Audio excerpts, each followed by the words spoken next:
I've had three near-death experiences, one at age 6, one at age 19, and one at age 21, almost 22.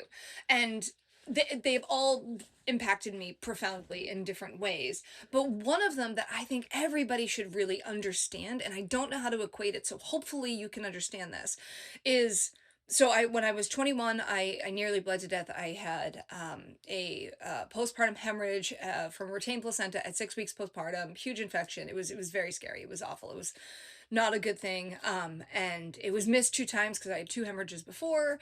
And anyway, this time ends me up in a trauma bay in a hospital in Tampa.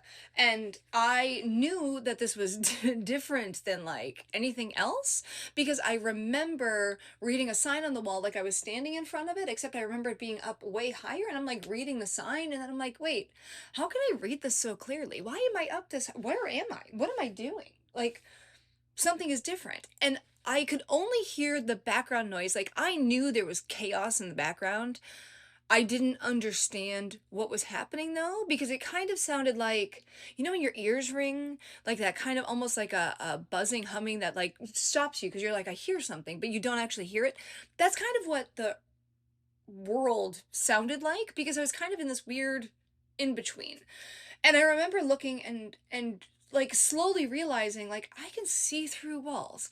I can know what's happening in other rooms. I understand what's happening over here and over here and over here. And I understand like I just had this great understanding. And the only way I can explain it is if you look at like an hourglass, you have like the big sand on the top and then the little pile of sand in the bottom.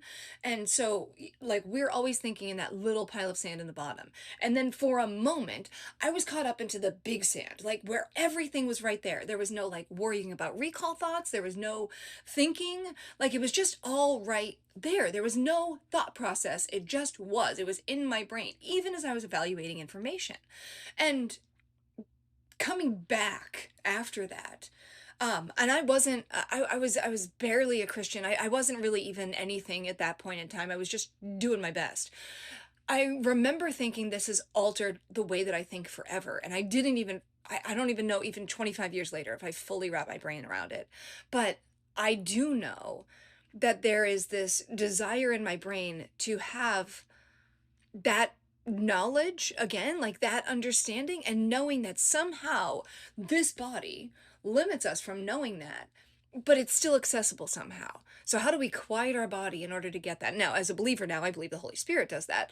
However, it's just very interesting when you've actually walked that out and then trying to explain it to people who haven't had it.